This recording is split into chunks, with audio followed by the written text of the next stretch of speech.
এই ভিডিওটি মনোযোগ দিয়ে দেখেন। আকিব ভাই একটু দাঁড়ান। না বলে কে মাদ্রাসা থেকে ছাত্রকে নিয়ে যাচ্ছেন যে? বলে কয়ে নিয়ে যাওয়ার প্রয়োজন মনে করছি না। ওকে আর মাদ্রাসায় পড়াবো না। মাদ্রাসায় পড়াবেন না কেন? কারণ জানতে চান? ও কুরআন হাদিস কিছুই মনে রাখতে পারে না। ওর মেমোরি লস। ওকে শুধু শুধু মাদ্রাসায় পড়িয়ে টাকা নষ্ট, সময় নষ্ট। যে ছেলে কুরআন হাদিস কিছুই মনে রাখতে পারে না তাকে মাদ্রাসায় পড়িয়ে কি লাভ? তার মানে আপনার ছেলে কোরআন হাদিস মনে রাখতে পারছে না বলে আপনি মাদ্রাসা থেকে নিয়ে যাচ্ছেন? জি, এবার তো ক্লিয়ার। এবার আমাকে যেতে দেন। চলমনি। না, যেতে দেবো না। যেতে দেবেন না মানে? আপনি কি আমাকে জোর করছেন? জোর করছি না, যেতে পারবেন, তবে একটি শর্ত আছে। শর্ত?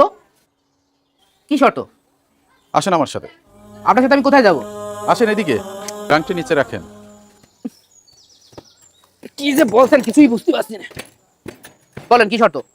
এই যে ঝুড়িটা দেখছেন, ঝুড়িটা নিয়ে আমার সাথে আসেন। আপনার প্রতিষ্ঠানে আমার ছেলেকে পড়াবো না, আমি চলে যাচ্ছি। আপনি এই ঝুড়ি কোদাল দিয়ে আমি কি আপনার সাথে মাঠে কাজ করবো নাকি? হুজুর দাঁড়ান, আগে বলেন তো এই ঝুড়িতে আমি কি করব? এই ঝুড়িতে করে আপনি যদি নদী থেকে আমার জন্য এক ঝুড়ি পানি আনতে পারেন, তাহলে আপনি আপনার ছেলেকে নিয়ে বাসে যেতে পারবেন। এখন বুঝতে পারছি।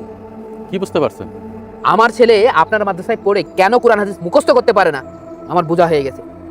মাদ্রাসার হুজুরির মেন্টালিটি যদি এমন পাগলের মতন হয়, সেই জায়গাটায় অন্তত আমার ছেলে কোরআন হাদিস কোনদিন মুখস্থ করতে পারবে না। আপনি রেগে যাচ্ছেন, মাথাটা ঠান্ডা করেন। যদি আপনি আপনার ছেলেকে নিয়ে বাসে যেতে চান, তাহলে আপনাকে এই কাজটা করতেই হবে। যান, এক ঝুড়ি পানি নিয়ে আসেন। যত সব পাগল সব। এটা কি সম্ভব? ঝুড়িতে কোনোদিন পানি ওঠে? পানিতে একটু থাকছে না, পড়ে যাচ্ছে। এই নেন আপনার ঝুড়ি। আমি ঝুড়িতে পানি আনতে পারিনি। ঝুড়িতে কোনোদিন পানি ওঠে? আপনার যত সব পাগলাইটা চিন্তা ভাবনা। মানে চল। আকিব ভাই দাঁড়ান, তাড়াহুড়া করবেন না।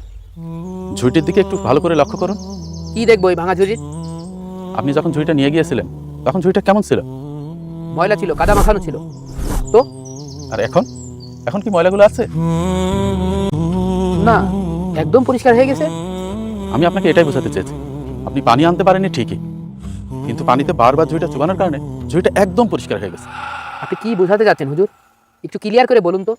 আপনার সন্তান মাদ্রাসায় পড়ছে, কোরআন হাদিস শিখছে, তার মানে এই নয় যে ওকে কোরআন হাদিস মুখস্থ করে ফেলতে হবে। এই ঝুড়ির মতো সে হয়তো কোনো কিছু মনে রাখতে পারছে না, সব বের হয়ে যাচ্ছে, কিন্তু প্রতিদিন আল্লাহর কালাম পড়ার কারণে এই ঝুড়ির মতো প্রতিদিন ওর অন্তরটা পরিষ্কার হয়ে যাচ্ছে।